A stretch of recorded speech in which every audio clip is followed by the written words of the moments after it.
दोस्तों, आपका स्वागत है किसान बागवान चैनल पे। तो आज का हमारा वीडियो है जो पत्तियां पीली हो जाती है। बहुत से भाई क्वेश्चन कर रहे हैं कि हमारी जो पत्तियां है वो पीली हो रही है। तो आज का इसी बारे में वीडियो है, जो मेरी नॉलेज में है मैं आपको वही बताऊंगा।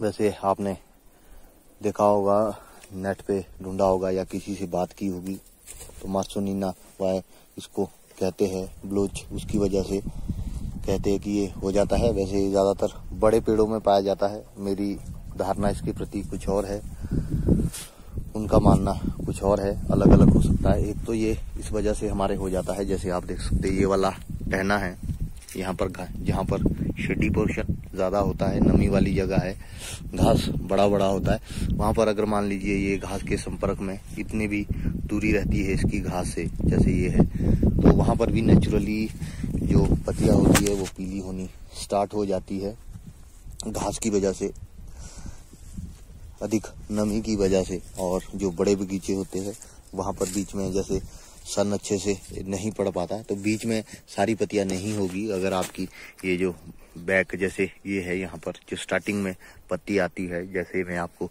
दिखाऊं, ये यहाँ से चला है ऊपर तक, तो अगर ये वाली एक आधी पत्ती आपकी पीली हो रही है कहीं, तो ये कोई ज़्यादा बीमारी का नहीं है कि ये कोई बीमारी है, ये नॉर्मली हो जाती है। पीछे की पत्ती एक तो ये डेवलप नहीं हो पाती, छोटी होती है। आप ध्यान से इसे देखें अपने ऑर्चर्ड में, मैं भी आपको दिखाता हूँ। यहाँ पर आप देख सकते हैं ये जो पीछे की दो पत्ती है, ये देख सकते हैं आप, ये भी छोटी है और ये वाली भी छोटी है, तो ये नेचुरली पीली हो जाती है। अगर कहीं ये देख सकते हैं आप, यहाँ पर छोटी पत्ती है तो ये पीली हो गई, इसका मतलब ये नहीं है कि ये कोई बीमारी है या कुछ है, पर रोकथाम करनी चाहिए। अगर आपके बड़ी बड़ी पत्तियां भी पीली हो रही है, ज़्यादातर वो होता है जहाँ हमारे पुराने बगीचे हैं, बड़े बगीचे हैं, और वहाँ पर भी जो मैंने ऑब्जर्व किया है कि क्या कारण होता है। जैसे मान लीजिए कोई टहना है, ये ही टहना ले लिया, ये यहाँ से मोटा कट इसमें मारा है, जैसे पहले मारते थे मोटा कट यहाँ से मारा है, मान लीजिए यहाँ से कट मारा है और यहीं से वो टहना आ गया है,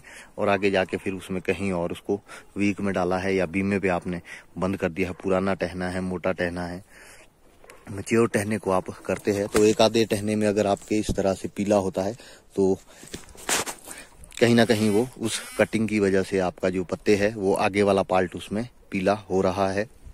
और या हो सकता है कि आपने खड़े करके उसमें कट मारा है, जैसे खड़ा टहना है कोई ऊपरली दिशा में है और ऊपर से उसमें कट मार दिया है और धीरे धीरे उसमें पानी का जो रिसाव है वो हो रहा है, तो उसकी वजह से उसका मतलब है कि जो वो टहना है वो अंदर से सूखता हुआ आ रहा है। आपने देखा होगा जब भी कटिंग प्रूनिंग के टाइम मैंने आप लोगों को बताया था, जैसे यहाँ पर कोई कट मारा है तो वो लकड़ी धीरे धीरे सूखती हुई अंदर आ जाती है। जो मैच्योर टहना होता है, मोटा टहना होता है, वो 1-2 साल तो ठीक रहेगा, फिर धीरे धीरे धीरे वो आगे को भी अपनी जो ग्रोथ है वो कम करता है। ग्रोथ इन द सेंस कि वो आगे को जो उसका विकास होता है या जो हमारे सैप जाता है, सैप का फ्लो कहीं ना कहीं उस कटिंग की वजह से रुक जाता है, क्योंकि वो अंदर तक सूख जाता है, सूखी लकड़ी अंदर हो जाती है और पीछे को भी जहाँ तक वो सूखा हुआ है वहाँ तक वो जो पत्तियां है वो पीली हो सकती है आगे से वहाँ तक।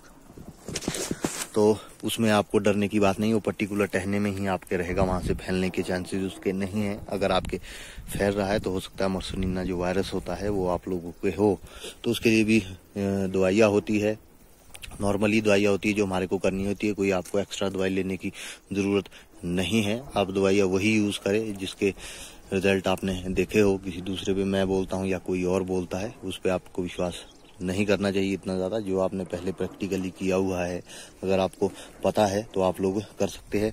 और जो ये आप देख सकते हैं, ये जो पीछे की पत्तियां होती है ये पीली नॉर्मल सी बात है, ये हो जाती है, इसमें ये कोई ये बीमारी नहीं है।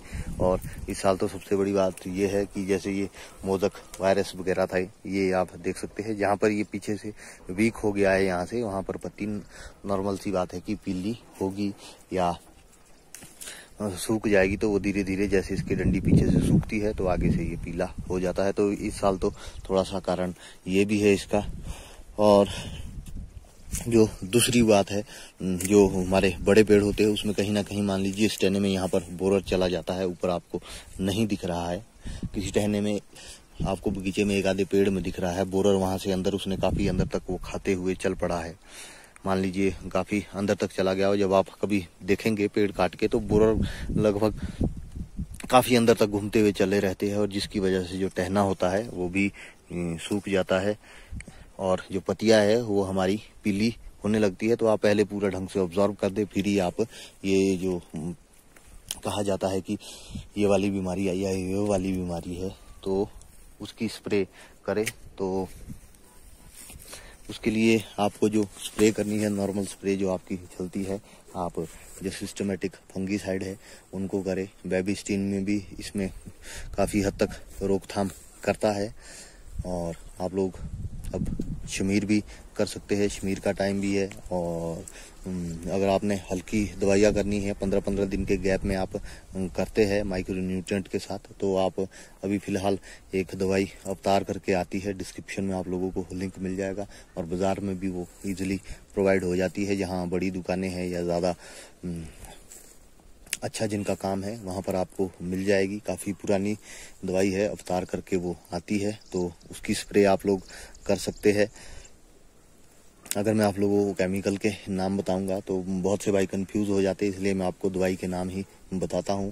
केमिकल के नाम तो आपको इंटरनेट पे थोक पे मिल जाएंगे और दवाइयों का कोई पता नहीं लग पाता इस तरह से। तो अवतार के बाद 15-20 दिन के गैप के बाद आप लोग एक दवाई आती है साफ करके, UPL की है वो, उसको भी आप कर सकते हैं, वो उस पर काम करेगी। अगर आप लोग महंगी दवाइयाँ नहीं ले सकते तो वैसे बाज़ार में भी मिलती है काफ़ी दवाइयाँ। और आजकल आप डोडिन की स्प्रे भी कर सकते हैं। डोडिन की स्प्रे करते हुए आप लोग ध्यान ये रखें कि टेम्परेचर, अगर आपने दिन को स्प्रे करनी है, कई जगह बहुत ज़्यादा बगीचे होते हैं, रात को पॉसिबल नहीं है कि आप लोग सारी जो है स्प्रे पूरी कर पाए, तो आप लोग दिन को जब भी स्प्रे करें तो आपको लगे या तो टेम्परेचर 30 डिग्री से नीचे हो, इवन तो वो 27-28 डिग्री से नीचे टेम्परेचर हमारा होना चाहिए, तभी आप स्कोर की स्प्रे करें। अदरवाइज स्कोर नहीं, डोडिन की स्प्रे करें, नहीं तो आपको कहीं ना कहीं इसके बैड इफेक्ट भी दिख सकते हैं। और हो सके तो शाम के टाइम इसकी स्प्रे आप करें, दिन को जितना हो सके बचे आप इनकी स्प्रे करने से। और फिर भी अगर आप लोगों के तोड़ान जल्दी हो जाता है, मान लीजिए कुछ जगह जुलाई एंड में तोड़ान हो जाता है, कुछ जगह अगस्त 15 से पहले तोड़ान हो जाता है, तो इन 2 दवाइयों के बाद आप लोग जो नेटिव होता है उसको ज़रूर कर ले। उससे क्या होगा कि आपको बहुत सारी जो वो पत्तियों को साफ रखने में उसके बहुत ज़्यादा जो फ़ायदे हैं, बहुत ज़्यादा फ़ायदे हैं नेटिवों के। महंगा भले ही होगा वो, पर वो किसी भी फसल में की जाए उसके काफ़ी अच्छे रिजल्ट्स होते हैं।